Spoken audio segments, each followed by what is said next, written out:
Hello students, welcome to Science Park. Our today's topic is third law of motion from the chapter Forces and Laws of Motion from class 9th, right?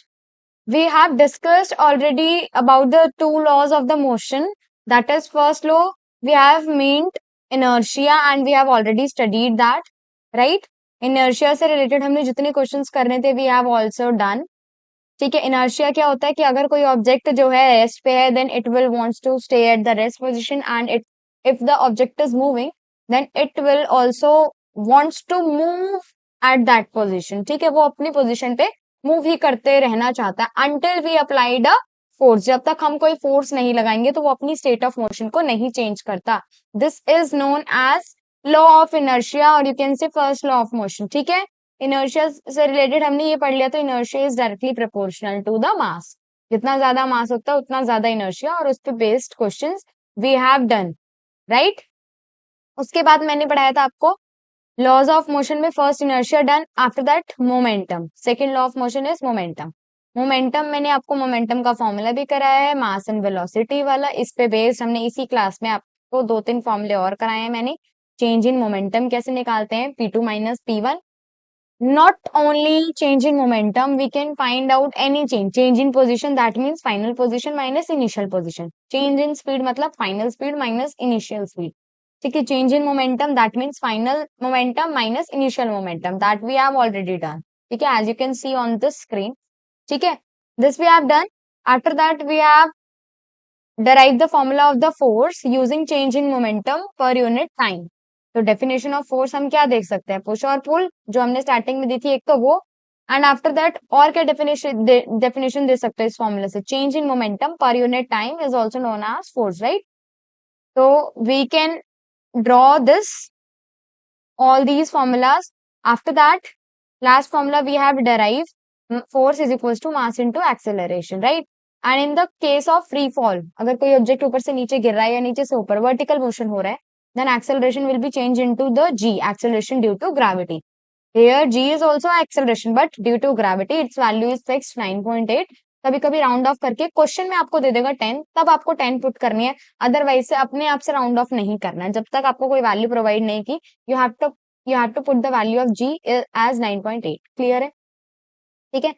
ये हो गया हमारा जितना इस पे based था. अच्छा, इस पे बेस्ड है ना, ये g वाली वैल्यू पे बेस्ड मैंने आपको मोशन वाले चैप्टर में वीडियो प्रोवाइड किया, जिसमें वर्टिकल मोशन नाम की एक वीडियो है. उसमें वी हैव डिस्कस्ड कि 3 इक्वेशन ऑफ मोशन कैसे चेंज हो जाएगी. ठीक है, और ये ग्रेविटेशन वाले चैप्टर में भी हम पढ़ेंगे.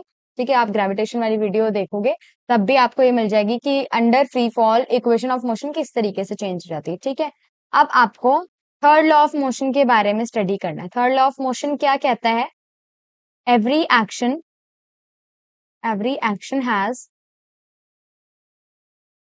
equal and opposite reaction.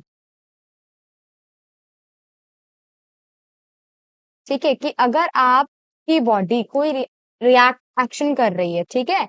If suppose I am shooting a bullet, ठीक है, मैं बुलेट को शूट कर रही हूँ.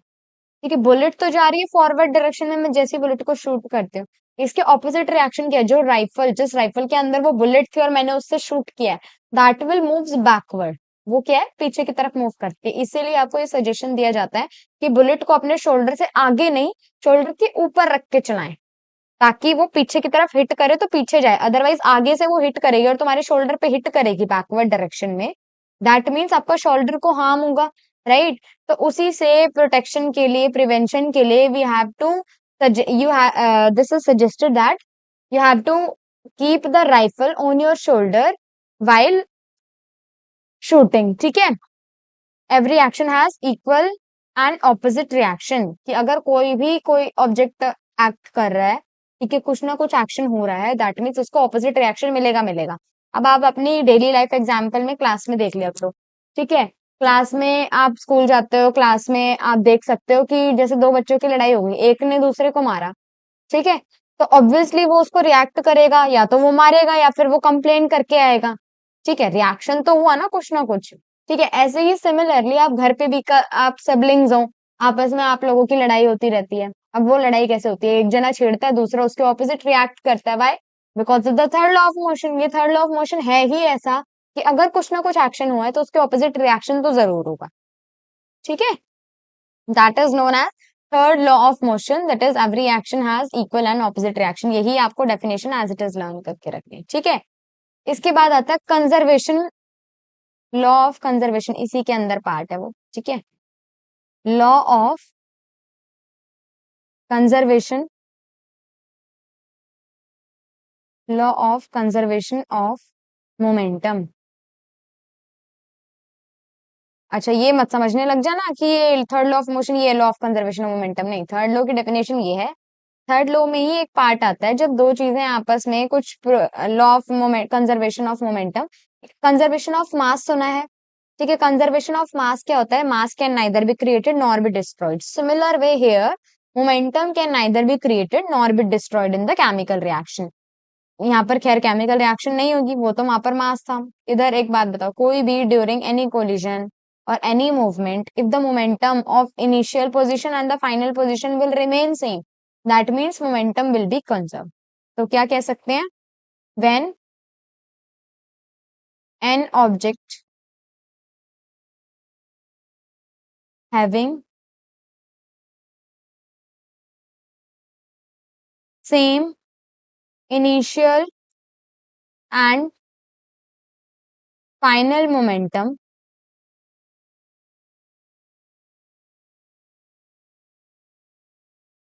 then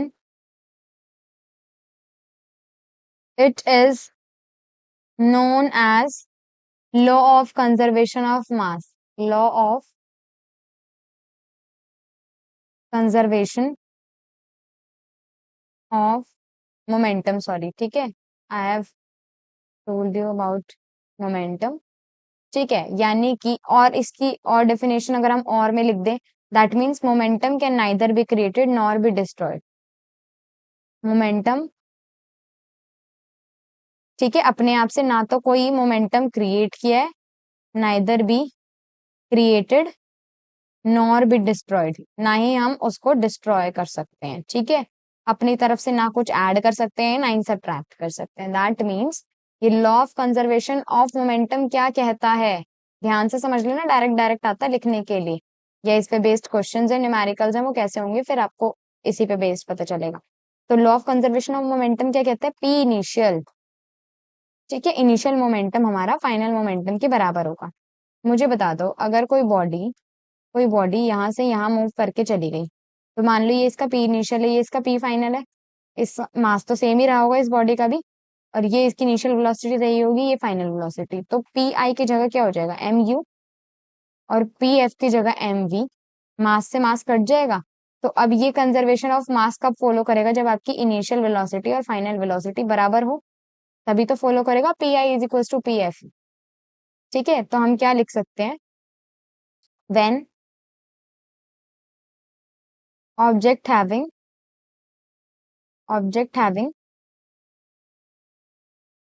सेम स्पीड इनिशियल और फाइनल, सेम इनिशियल और final speed, then it is said that, तो क्या कहा जाएगा, that momentum is conserved, momentum is conserved. Clear है, कब कहेंगे, जब हम इनिशियल और फाइनल वेलोसिटी को बराबर कर देंगे।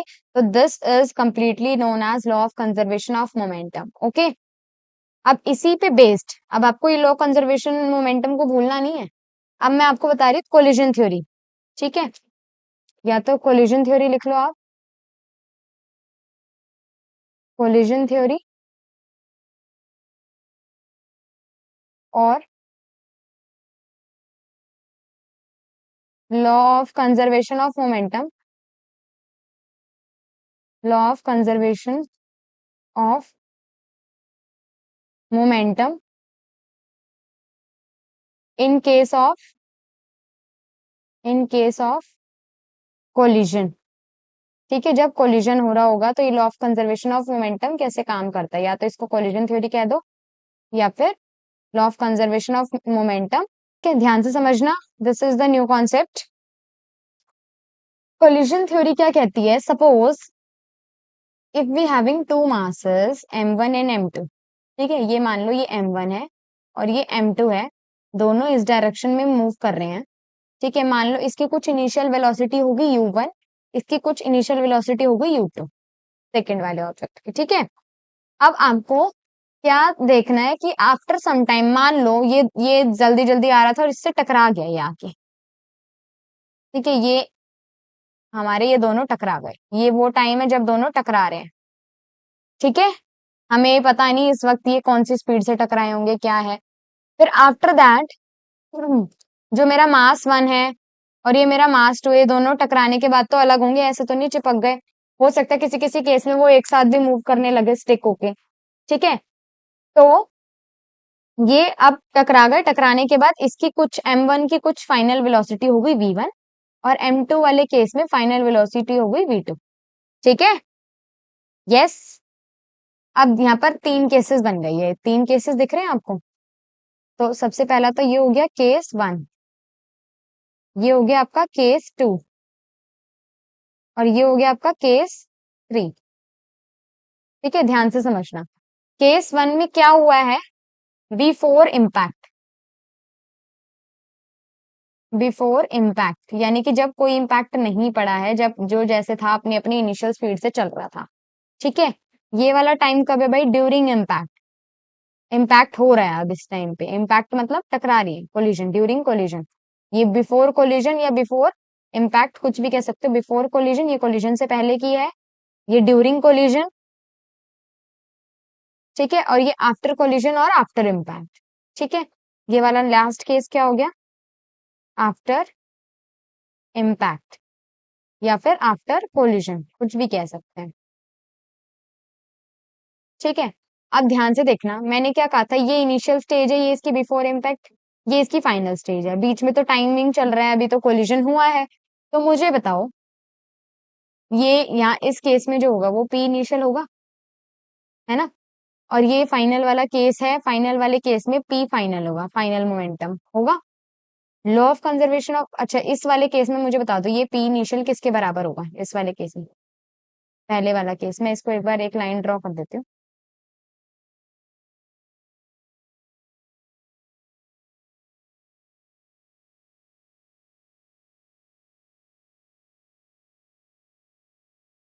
Let me draw a line so that you will be able to see the difference.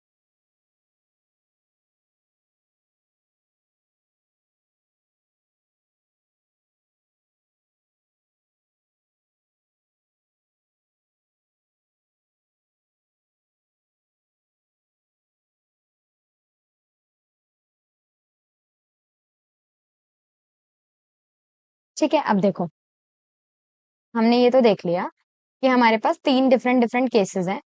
अब फर्स्ट इनिशियल वाला मोमेंटम, इसका मोमेंटम इस वाले ऑब्जेक्ट पे जो लग रहा होगा वो, और इसका मोमेंटम, दोनों को ऐड करना पड़ेगा। इस पे कितना लगेगा, m1 u1, m1 u1 है ये। ठीक है, प्लस m2 u2, ये इसका इनिशियल मोमेंटम हो गया, ये फर्स्ट वाले का इनिशियल मोमेंटम, सेकंड वाले का इनिशियल मोमेंटम, तो ये टोटल इनिशियल मोमेंटम हो गया बिफोर इम्पैक्ट और before collision.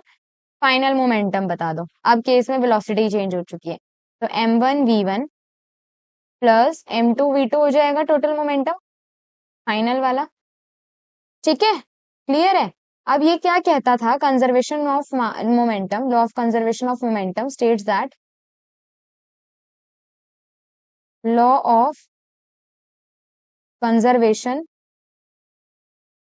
Of momentum, law of conservation of momentum क्या कहता है भाई, कि आपका मोमेंटम कंजर्व्ड है, that means P initial is equals to P final. Now put both the values, P final की जगह पे आपने ये पुट कर देना है। ठीक है, और पी इनिशियल की जगह पे आपको ये पुट करनी है, ये वाली वैल्यू।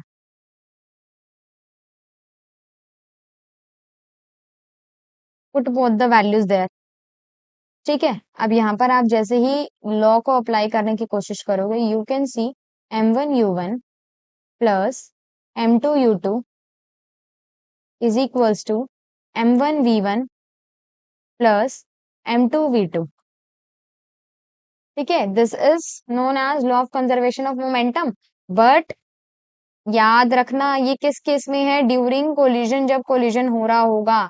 अगर आपसे पूछ ले what is the momentum before impact, तो अगर आपको बिफोर इम्पैक्ट का निकालना है तो बिफोर इम्पैक्ट वाले में ये मोमेंटम था तो सिर्फ ये फॉर्मूला लगा दोगे। निकालना है अगर आफ्टर इम्पैक्ट तो ये निकाल दोगे। ठीक है, और इन सबको, सब में से कुछ ना कुछ गिवन है और एक चीज कोई मिसिंग है, तब आपको ये पूरी इक्वेशन लगानी है, law of conservation of momentum, and you have to calculate the answer. Okay, चलो एक क्वेश्चन करा दो इससे रिलेटेड। हो गया है, पूरा चैप्टर फिनिश हो गया। This is the last topic, ये सारे थ्योरी फिनिश हो चुकी है। अब मैं आपको कराऊंगी तो सिर्फ और सिर्फ न्यूमेरिकल की क्लास प्रोवाइड करूंगी, और इस पे बेस्ड अभी मैं एक क्वेश्चन इसी क्लास में करा रही हूँ। ठीक है, बाकी मैं आपको क्वेश्चंस प्रोवाइड कर दूंगी। ठीक है, अब इसी पे बेस्ड हम क्वेश्चन करने वाले हैं आपकी एक्सरसाइज में। ठीक है, मैं आपको बता देती हूँ, आप बुक में एक्सरसाइज में क्वेश्चन नंबर 14 खोल सकते हैं। ठीक है, एक्सरसाइज का क्वेश्चन नंबर 14 करा देती हूँ मैं आपको। ठीक है, सबके पास बुक होनी चाहिए, या मैं क्वेश्चन लिख देती हूँ, पहले क्वेश्चन ही लिख देती हूँ, फिर we will write the answer. Let me write down the question so that you can practice. An object of mass, देखो ये क्वेश्चन लिखवा रही हूँ, लिखो एन ऑब्जेक्ट ऑफ मास, एन ऑब्जेक्ट ऑफ मास 1 kg traveling in a straight line, traveling in a straight line,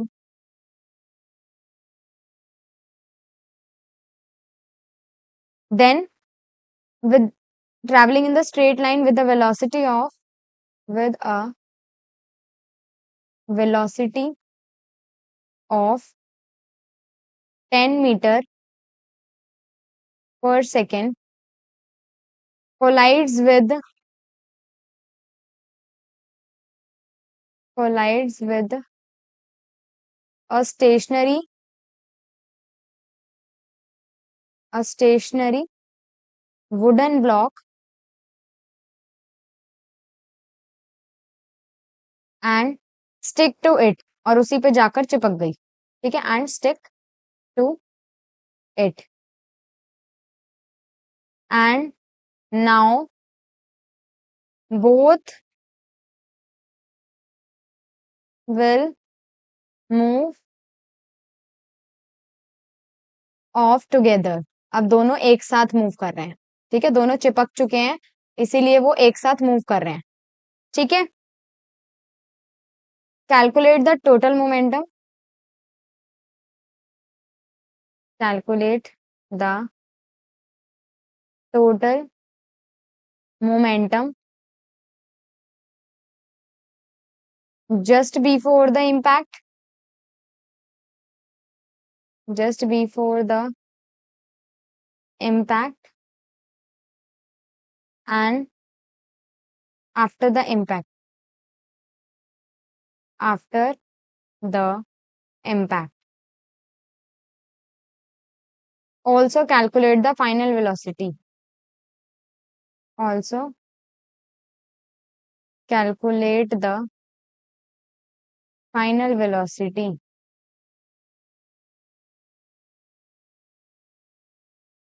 ठीक है, ध्यान से देखना, आप क्वेश्चन समझो। एन ऑब्जेक्ट ऑफ मास 1 kg, अब जो जो आपको गिवन है सबसे पहले तो आप लिखोगे गिवन। ठीक है, एन ऑब्जेक्ट ऑफ मास 1 kg, यानी कि आपको अभी हमें पता है पहला मास दे रखा है 1 kg।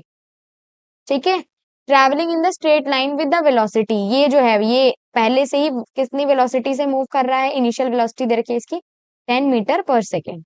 ठीक है, ये जाके, ये 1 किलो का जो इतने मीटर पर सेकंड की स्पीड से मूव कर रहा था, ये जाके एक स्टेशनरी वुडन ब्लॉक पे टकरा जाता है। ठीक है, स्टेशनरी वुडन ब्लॉक पे टकरा जाएगा, और मतलब रुका हुआ वुडन ब्लॉक है। एक दूसरा ऑब्जेक्ट कौन है भाई मेरा, m2 मास है वुडन ब्लॉक का, वुडन ब्लॉक का मास 5 kg दे रखा है। ठीक है, 5 kg है वुडन ब्लॉक का मास, ये मैंने मिस किया है यहाँ पर। तो इसका मास जो है वो 5 kg दिया हुआ है। 5 kg का वुडन ब्लॉक था, रुका हुआ था, और जाके उससे ये 1 किलो का ऑब्जेक्ट टकरा गया। तो इनिशियल वेलोसिटी भाई, शुरू में तो ये रुका हुआ था वुडन ब्लॉक 5 किलो वाला, तो 0 मीटर पर सेकंड हो गई इसकी इनिशियल वेलोसिटी। आफ्टर दैट देखो M1 U1 M2 U2 आपको दे दिया। इसके बाद क्या बोला है देखो, now both will move of together. अब दोनों एक दूसरे के साथ स्टिक हो गए हैं, चिपक गए हैं और अब वो एक साथ मूव कर रहे हैं। ठीक है, they both will stick and both will move of together. ठीक है, तो अब जो इसकी V1, मान लो इसकी V1 की वेलोसिटी कुछ V होगी, तो वो ही V2 भी हो जाएगी। अब दोनों ऑब्जेक्ट चिपक चुके हैं, जैसे एक ये रोल ऑन करते करते मैंने एक स्केट पे पहुंचा दिया, इसको स्केट से टकरा दिया, तो ये स्केट के ऊपर चढ़ गया, स्केट और ये दोनों ही एक साथ मूव कर रहे हैं, समझ गए? तो इसकी भी वेलोसिटी उतनी होगी, उसकी भी वेलोसिटी सेम होगी, फाइनल जो भी होगी। ठीक है, नाउ अब आपको क्या निकालना है, calculate the total momentum just before the impact. Before impact के लिए यानी कि पी इनिशियल निकालना है आपको एक तो। ठीक है, बिफोर इम्पैक्ट का मतलब। और क्या निकालना है, after the impact. P F भी निकालना है आपको, पी फाइनल भी निकालना है। ठीक है, और फाइनल वेलोसिटी, ये फाइनल वेलोसिटी भी निकालनी है। फाइनल वेलोसिटी तो दोनों की ही सेम होगी, तो वी भी निकाल। ठीक है, तो अब एक बात बता दो जरा, पी इनिशियल के लिए क्या फॉर्मूला लगेगा, M1 U1 plus M2 U2। ठीक है, now apply the formula, M1 की जगह 1, इसकी जगह 10। ठीक है, और M2 हमारा 5 kg का है, और इसकी जो इनिशियल वेलोसिटी है, ये इनिशियल वेलोसिटी इसकी है। तो स्टार्टिंग में तो वो रुका हुआ था स्टेशनरी वुडन ब्लॉक, इसको जब आपने सॉल्व किया you will get 10 metre 10 kilogram metre per second. Unit क्या होती है, यस मोमेंटम निकाल रहे हो ना, 10 किलोग्राम मीटर पर सेकेंड। ठीक है, यस। पी फाइनल कितना हो जाएगा भाई, फिर पी फाइनल भी निकाल लो। पी फाइनल का फॉर्मूला क्या पड़ा था, M1 V1 plus M2 V2